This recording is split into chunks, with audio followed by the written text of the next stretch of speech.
okay? And today what we're gonna do is we are gonna talk about sword dueling. And so now, as I do sword dueling, why do I have this padded collie stick in my hand? Why? Because then I can like, and I can poke my partner and I'm not gonna kill him. Because sometimes when we go directly to the actual swords, you know, you don't want to like accidentally cut the jugular or wrist of your partner, which is actually the aim of sword work, right? I'm looking for this area. I'm looking for this area, all right?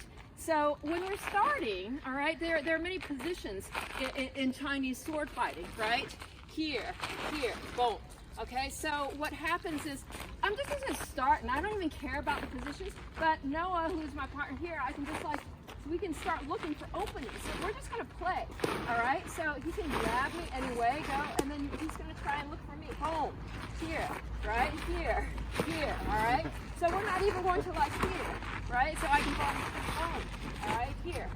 And there's a follow through. So if he instigates a motion, boom, I do this because there's a follow through, okay? And then, so you can think about looking. I'm looking for there's an opening, right? And here, okay?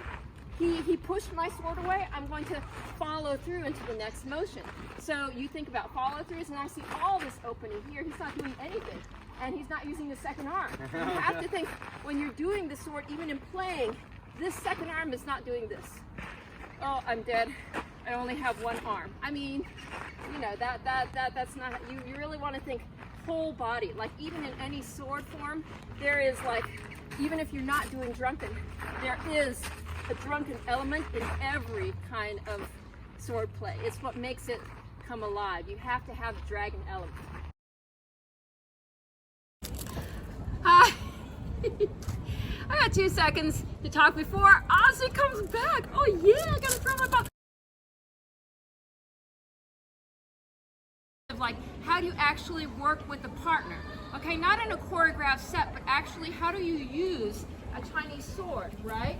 For dueling, right? And so what I'm going to show you today are 5 parries in response to a basic jab. He's gonna jab me, okay? And then the first parry, I'm gonna go this way, okay? So if you see here, I'm going to hold the sword like this, okay? And the tip is going to be pointed right towards his belly button, okay? In general, the tendency when someone is here, people tend to want to like thwack the weapon out of the way. That's a common misconception. Normally, I do enough to parry out of the way and then go return my attack. One of the things you want to think about is when someone is coming at you with the sword, where are you going to try to protect yourself? And then right after you have this parry, I'm going to look for another attack. I can be parrying here, boom, and then I'm opening this way, and then I'm jabbing him here this way. So it's always parry, attack, parry, attack. Okay, so here are the 5 parries you can use. Parry number 1, okay, he jabs, and then I'm going to parry this way. Parry number 2, to the right side, overhead. This is parry number 2. Number 3, bump, okay, and this is not like swat out of the way. This is actually bump going through the center line here. Number 4, okay, it's like number 1, but instead of it pointing down, I'm going to take this and I'm going to open it like you're parting the Red Sea. So you're going to here and then part. And then that's when you follow through with another attack. Number 5 is a drunken move almost so that you're here. You let this go and then you attack the knee. So here, boom, attack the knee. So that's 5. Again, from this angle. Let's look at it from this angle. Number 1 is going to be here. 1, okay? 1. 2, to the right side.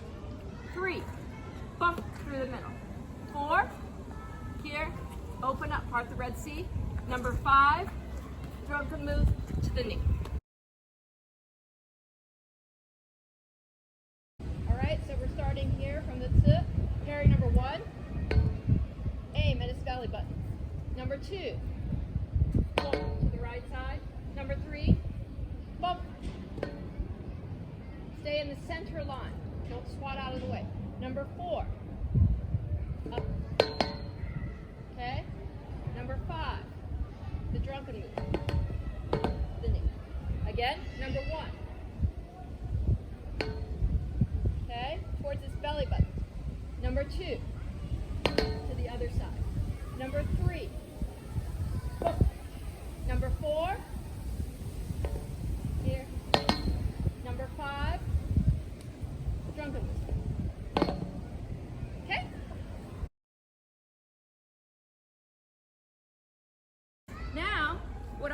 do is I'm going to attack and he's going to do number one. Okay? So for example, you'll start and you do number one. Then I attack, he does number two. Two. Okay? Attack, he does number three, four, number five, drunken, drunken. All right? So he just did the five on his own. So now what we're going to do is we're going to switch it up. So we're going to alternate who is attacking. Okay? And then we're going to respond in order with parries number 1, 2, 3, 4, and 5. So he attacks me, I do parry number 1. I attack him, he does parry number 2. He attacks me, parry number 3. I attack him, parry number 4. He attacks me, parry number 5. Okay? So let's try that again. And go.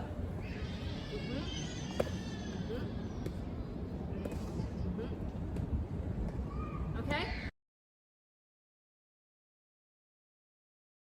So now what we're going to do is this. We're going to switch it up so you can change it up. I don't have to do it 1, 2, 3, or 4. Now you can start to freestyle so that you can do any versions of 1, 2, 3, or 4. Go. Okay, so what you want to do is don't do the same thing. Okay, so for example, if I do number 1, he doesn't do number 1. Okay, so you want to try to cycle through your 5 so you're not repeating the same moves. Okay, so let's go again.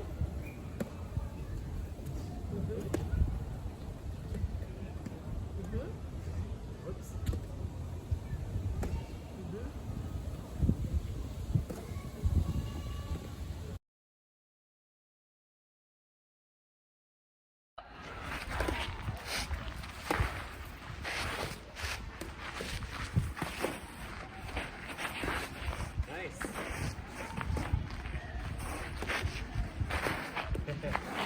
Change.